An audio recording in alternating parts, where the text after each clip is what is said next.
Hello and welcome जी। इसको कहते हैं कम बैक। ये आप सब समझ गए होंगे कि मैं इंडिया की बात कर रहा हूँ। और जब मैं कम बैक की बात कर रहा हूँ तो मैं सिर्फ इसी टेस्ट मैच की बात नहीं कर रहा हूँ जो पर्थ में हो रहा है, जिसका आज तीसरा दिन का खेल आज ख़त्म हुआ। मैं बात कर रहा हूँ जी इंडिया का come back after losing to न्यूजीलैंड 3-0 एट होम। और 3-0 वाइट वॉश होने के बाद और इतनी क्रिटिसिज्म सहने के बाद ऐसी परफॉर्मेंस एक सच में एक आउटस्टैंडिंग परफॉर्मेंस थी। और जब भी इंडिया ने पहली इनिंग्स में उनके बैट्समैन बुरी तरीके से फेल हुए और उन्होंने सिर्फ 150 रन बनाए, तो लग रहा था जी कि जो न्यूजीलैंड की सीरीज़ से उनकी जो बैट्समैन की फॉर्म चल रही है वही कंटिन्यू कर रही है। मतलब ये कि उनके बैट्समैन स्ट्रगल कर रहे हैं। लेकिन फिर हमने देखा जी कि जसप्रीत बुमराह की इंस्पिरेशनल बॉलिंग, उन्होंने बहुत बेहतरीन बॉलिंग की और ना सिर्फ उन्होंने इंडिया को इस मैच में फाइट बैक करने में मदद दी, बल्कि अब ऐसा लग रहा है जी कि वो इंडिया को एक बहुत ही कंफर्टेबल विक्ट्री की तरफ ले गए। और आज का तीसरा दिन जी जो था वो इंडिया के लिए एक बेहतरीन दिन था जी। बहुत अच्छी डेवलपमेंट्स इंडिया के लिए इस तीसरे दिन हुई, जिसमें यशवी जायसवाल की सेंचुरी थी जी। केएल राहुल और जायसवाल का 100 का ओपनिंग स्टैंड था। 500 प्लस की फिर इंडिया ने लीड ली, 534 रन का टारगेट सेट किया ऑस्ट्रेलिया को। और फिर जसप्रीत बुमराह और सिराज ने बेहतरीन बॉलिंग करते हुए ऑस्ट्रेलिया को 3 खिलाड़ी आउट किए जी। Australia at the end of the day were 12 for 3 और वो स्ट्रगल कर रहे हैं मैच बचाने के लिए। लेकिन आप कह सकते हैं जी जो आइसिंग ऑन द केक था for the Indian fans, for the Indian team supporters, वो था जी विराट कोहली की 30th टेस्ट सेंचुरी। और कुछ अरसे से जी हम देख रहे हैं कि विराट कोहली काफ़ी बुरी फॉर्म में है, स्पेशली अगेंस्ट न्यूजीलैंड। जो 3 मैच की टेस्ट सीरीज़ थी उसमें 6 इनिंग्स में उन्होंने 90 और रन ही कर सके थे, जिसमें सिर्फ एक हाफ सेंचुरी थी। जब वो ऑस्ट्रेलिया आ रहे थे, जब टीम अनाउंस हुई, तो कुछ लोग विराट कोहली की को क्रिटिसाइज़ कर रहे थे, कुछ लोग उनकी फॉर्म को लेके काफ़ी फ़िक्रमंद थे। और विराट कोहली ने जी अपने स्किल्स और अपनी डिटर्मिनेशन से एक दफ़ा फिर दिखाया जी कि वो कितने बड़े बैट्समैन हैं। वो एक डिफ़िकल्ट कंडीशंस में उनको सेंचुरीज़ वो स्कोर कर सकते हैं। और ये सेंचुरी जी उनकी काफ़ी अर्से के बाद आई थी, इसी वजह से भी लोग जो उनसे हैं वो काफ़ी फ़िक्रमंद थे। लास्ट उनकी सेंचुरी जी जैसे मैंने कहा कि इन लास्ट ईयर इन जुलाई थी against West Indies. West Indies आप कह सकते हैं कि वीक अपोजिशन है कंपैरेटिवली। और ऑस्ट्रेलिया बहुत स्ट्रॉन्ग अपोनेंट्स होते हैं, बहुत अच्छी उनकी बॉलिंग लाइनअप होती है। लेकिन ऑस्ट्रेलिया जो है वो विराट कोहली का एक हैप्पी हंटिंग ग्राउंड है जी। हमेशा जब भी विराट कोहली ऑस्ट्रेलिया का टूर करते हैं तो उनकी फॉर्म जो उनसी है वो वापस आ जाती है। पहली इनिंग में हमने यहाँ देखा कि उन्होंने स्ट्रगल किया और तब भी लोगों ने उनकी टेक्निक पे और उनकी जो उनसे उनके फोकस पे सवाल उठाए। लेकिन जब वो बैटिंग करने आए हैं जी आज पर्थ में इन द सेकंड इनिंग्स, तो उन पहले बॉल से ही लग रहा था जी कि वो काफ़ी फोकस हैं, काफ़ी डिटर्मिन्ड हैं टू स्कोर बिग रन्स। और आज उन्होंने जी फिर एक दफ़ा प्रूव किया जी कि ऑस्ट्रेलिया उनकी फेवरेट प्लेस है टू बैट ऑन, और ऑस्ट्रेलियन बॉलर्स जो उनसे उनकी फेवरेट ऑपोजिशन है टू बैट अगेंस्ट। अब हमने देखा जी कि विराट कोहली की जो एवरेज है in Australia in test matches वो अराउंड 54 है। तो इससे आप अंदाज़ा लगा सकते हैं जी कि विराट कोहली को ऑस्ट्रेलियन बॉलर्स या ऑस्ट्रेलियन कंडीशंस कितनी पसंद हैं। तो आप कह सकते हैं जी कि विराट कोहली ने अब अपनी फॉर्म रिगेन कर ली है, और ये इंडिया के लिए तो एक बहुत अच्छी खबर है ही। लेकिन आई थिंक ऑस्ट्रेलिया के लिए कोई इतनी अच्छी खबर नहीं है, क्योंकि अगर विराट कोहली दोबारा फॉर्म में है तो इंडिया की तो पूरी जो टीम है उसको एक लिफ्ट मिल जाता है। और अगर ये मैच अगर गया जी, बहुत चांसेस हैं, आई थिंक 99% चांस है कि ये इंडिया ईज़िली कंफर्टेबली ये टेस्ट मैच जीत जाएगा। तो ऑस्ट्रेलिया जो उनसे है वो उनके लिए कोई अच्छी खबर नहीं है कि विराट कोहली फॉर्म में आ गए हैं। और जसप्रीत बुमराह की क्या बात करें जी, कमाल बॉलर हैं जी। जब भी उनके हाथ में बॉल होता है तो इंडिया की टीम को पता है जी कि अब विकेट आ रही है। उन्होंने अपनी परफॉर्मेंसेस से, चाहे वो वनडे में हो, चाहे वो T20 में हो, चाहे वो टेस्ट क्रिकेट में हो, हर बार ये प्रूव किया है जी कि वो दुनिया क्रिकेट के बेस्ट फास्ट बॉलर हैं जी।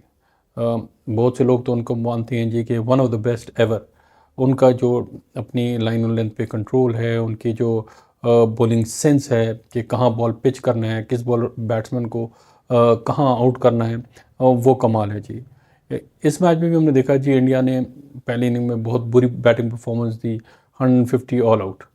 लेकिन फिक्र की क्या बात है जी, जब आपके पास बुमराह है, वो कहते हैं ना जी कि बुमराह है ना, इंडिया की पूरी टीम को लगता है जी कि बुमराह है ना, अगर बुमराह है तो हमें, अगर हम कम कम टोटल भी करेंगे, लो टोटल पे आउट होंगे, तो बुमराह जो है वो संभाल लेगा। और इस मैच में भी बुमराह ने डिसअपॉइंट नहीं किया।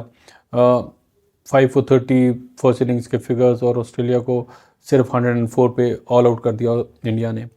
बुमराह की जो सबसे कमाल बात है वो है जी उनकी इमैक्युलेट लाइन एंड लेंथ। वो लगता है जी कि मैच से पहले बहुत स्टडी करते हैं अपनी ऑपोजिशन को, पिच कंडीशंस को, और उनको जब भी वो बॉल करते हैं तो ऐसा लगता है जी कि उन्हें पता है पिन पॉइंट एक्यूरेसी जोन से जिसको आप कहते हैं, वो उसके तहत बॉलिंग करते हैं। इस मैच में भी हमने देखा जी पहली इनिंग में स्टीवन स्मिथ को जिस तरह उन्होंने आउट किया। उनको पता है जी कि स्टीवन स्मिथ की आजकल की जो वीकनेस है, जो कभी उनका स्ट्रॉन्ग पॉइंट होता था कि आप बॉल ऊपर करें अटैकिंग द स्टम्प्स, और स्टीवन स्मिथ की आदत है जी कि वो लेग साइड पे जिनसे वो खेलने के लिए जाते हैं, जब वो खेलने जाते हैं तो ही फॉल्स ओवर, तो वो LBW के जिनसे बहुत बड़े कैंडिडेट होते हैं। और एग्जैक्टली उन्होंने, बुमराह ने पिन पॉइंट एक्यूरेसी के साथ उस जगह पे बॉल किया और स्पिन को आउट किया। और आप हर एक उनका जो डिस्मिसल ले लें, आप उनको अगर आप गौर से देखें, उनको आप स्टडी करें, तो आपको पता चलेगा जी कि उन्होंने वर्कआउट किया होता है बैट्समैन को। आई थिंक वो अपना होमवर्क और वो जो आप कहते हैं कि जो स्टडी है मैच से पहले की जो तैयारी है, वो उनकी कंप्लीट होती है। ईच बैट्समैन उनको पता है जी कि कहाँ वो आउट होगा, क्या उसकी वीकनेसेस हैं, क्या उसके स्ट्रॉन्ग पॉइंट्स हैं। और सिर्फ मैं इस मैच की बात नहीं कर रहा हूँ, मैं तमाम मैचेस की बात करूँ। अगर आप गौर से बुमराह की बॉलिंग जो परफॉर्मेंसेस हैं उसको आप अगर गौर से देखें, एनालाइज करें, तो आपको ये पता चलेगा जी कि वो उनकी स्टडी या उनके जो होमवर्क है वो कितना कंप्लीट होता है for each batsman, for each opposition.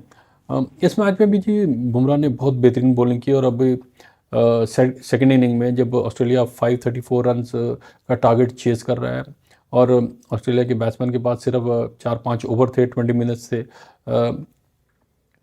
ये दिन गुजारने के, तीसरे दिन के को ख़त्म करने के लिए।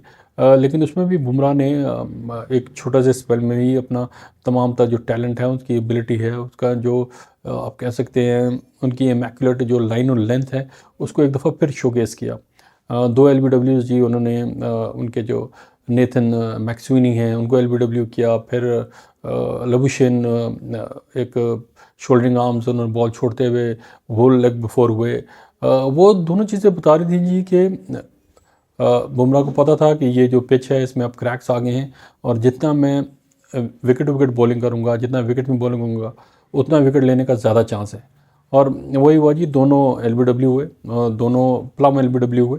हालांकि लबुशेन ने DRS का भी इस्तेमाल किया, थर्ड अंपायर को भी रुजू किया, लेकिन बॉल सीधा सीधा विकेटों में लग रहा था। और जो तीसरी विकेट जो आउट हुई वो पैट कमिंस की थी जी। वो एज अ नाइट वॉचमैन आए, उन्होंने रिस्पॉन्सिबिलिटी ली। जब मैक्सवेनी जो उनसे वो जल्दी आउट हुए तो उन्होंने रिस्पॉन्सिबिलिटी ली, उन्होंने एज अ नाइट वॉचमैन ख़ुद आना पसंद किया। और लेकिन वो भी ज़्यादा देर ठहर नहीं सके, और सिराज के एक सीधे बॉल को मैं तो कहूँगा जी उन्होंने निक किया, और सेकंड स्लिप में विराट कोहली ने कैच लिया। और हमने देखा है जी कि जसप्रीत बुमराह जब इंडिया की टीम में नहीं होते, उनके बॉलिंग अटैक का हिस्सा नहीं होते, किसी भी वजह से रेस्ट कर रहे हों या इंजरी की वजह से, तो इंडिया का बॉलिंग अटैक बहुत ऑर्डिनरी लगने लग जाता है। और जब जैसे ही जसप्रीत बुमराह उस बॉलिंग अटैक का हिस्सा बनते हैं, तो इंडिया के तमाम बॉलर्स उनसे हैं, बाकी जो तमाम बॉलर्स हैं, उनको एक तरह की लिफ्ट मिल जाती है जी, उनको एक तरह की इंकरेजमेंट मिल जाती है, एक तरह का उनको बूस्ट मिल जाता है कि वो भी अच्छी बॉलिंग करना स्टार्ट कर देते हैं। इस मैच में भी हमने देखा है जी कि पहली इनिंग्स में भी हमने देखा कि जसप्रीत बुमराह की परफॉर्मेंस के साथ साथ सिराज ने कितनी अच्छी बॉलिंग की, हर्षित राणा जो इस मैच में अपना डेब्यू कर रहे थे उन्होंने कितनी अच्छी बॉलिंग की। तो जसप्रीत बुमराह जैसे जो बॉलर्स हैं वो बहुत कम टीम्स के पास हैं, और मेरा तो मानना है जी कि किसी भी टीम के पास जसप्रीत बुमराह जैसा बॉलर नहीं है जो सिंगल हैंडेडली जो उनसे हैं वो पूरे मैच का जो कम्प्लेक्शन है उसको चेंज कर सकते हैं।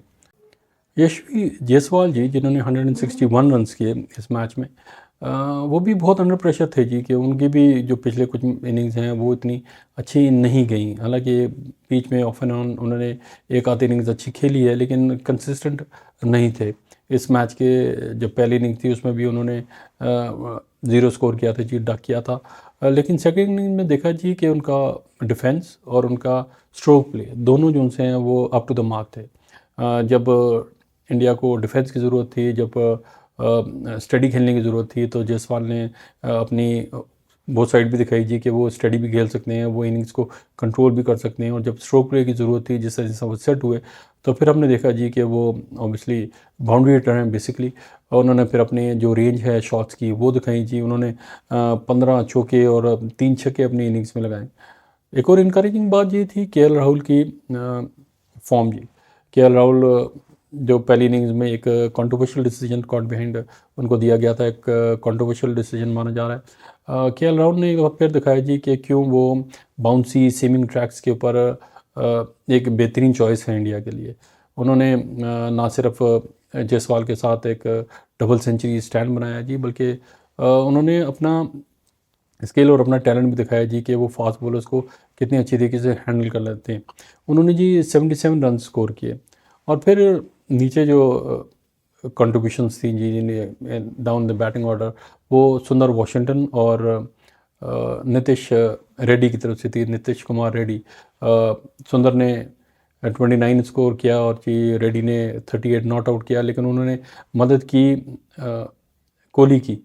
कि फिर जब हमने देखा जी कि ऋषभ पंत और जुरैल जोन्स हैं वो दोनों बहुत जल्दी आउट हो गए, और एक टाइम पे इंडिया की 2-3 विकेटें जो सी बहुत जल्दी आउट हो गई। तो फिर सुंदर ने पहले कोहली के साथ अच्छी पार्टनरशिप की, फिर रेड्डी ने कोहली के साथ अच्छी पार्टनरशिप की। रेड्डी की सबसे अच्छी बात थी कि इंडिया, क्योंकि आज इंडिया ने डिक्लेयर करना था और इंडिया को थोड़े क्विक रन्स चाहिए थे, तो रेड्डी ने आके तेज़ खेला थोड़ा जी, और 100 से ऊपर का उनका स्ट्राइक रेट था। और उन्होंने उनके तेज़ खेलने की वजह से कोहली जो उनसे हैं वो अपनी इनिंग जो उनसे स्टडली खेल सके और अपनी सेंचुरी कंप्लीट कर सके। तो एक बहुत ही कंप्लीट परफॉर्मेंस थी जी इंडिया की तरफ से आज, both in terms of batting and bowling. और बैट्समैन जो उनसे हैं उनके ख़ास तौर पर उनकी जो बैटिंग है, उनके तमाम जो बैट्समैन हैं उन्होंने ना सिर्फ इन क्रीज पे टाइम गुजारा बल्कि अच्छा स्कोर भी किया, तो वो काफ़ी इनकरेजिंग है। और अब सेकंड टेस्ट मैच में तो आप देखेंगे जी कि हमने देखा जी कि रोहित शर्मा भी पहुंच गए हैं ऑस्ट्रेलिया, और यकीनन वो अपनी जो कैप्टनसी है वो दोबारा से संभालेंगे जी, अपनी responsibility in the second test. लेकिन ये वाला जो टेस्ट मैच है जी, ये तो लग रहा है जी कि बहुत जल्दी कल का जो चौथा दिन है उसमें बहुत जल्दी ख़त्म हो जाएगा। जिस तरह की बॉलिंग बुमराह और सिराज और पहले इनमें हम देखा जी हर्षित राणा कर रहे थे, तो उनकी बॉलिंग परफॉर्मेंस देखते हुए और ऑस्ट्रेलिया की एक नाक़िस आप कह सकते हैं बैटिंग परफॉर्मेंस देखते हुए, तो आप ये कह सकते हैं जी कि कल जो चौथा दिन है वो बहुत जल्दी ये मैच ख़त्म होने वाला है, unless and until Steven Smith और जो बाकी उनके प्लेयर्स हैं उनके पास वो बहुत अच्छा खेलें। They have to play out of the skins to save तो हो नहीं सकता जी, क्योंकि बहुत टाइम है, पूरे 2 दिन पड़े हैं और बारिश वगैरह का कोई फोरकास्ट थी तो नहीं। तो उनको सिर्फ ये मैच अगर सेव भी करना है तो उनको पूरे 2 दिन खेलने हैं, और जीतना है तब भी उनको 2 दिन खेलने। तो आई डोंट थिंक ये पॉसिबल है, और but you never know in cricket. लेकिन अभी तक तो जी आई थिंक 99% चांस है कि इंडिया ही ये मैच जीतेगा। ये आज के लिए इतना ही, मिलते हैं हम बहुत जल्द। लेकिन जाने से पहले please subscribe to my channel, share, like and comment. Thank you for watching. Take care. God bless.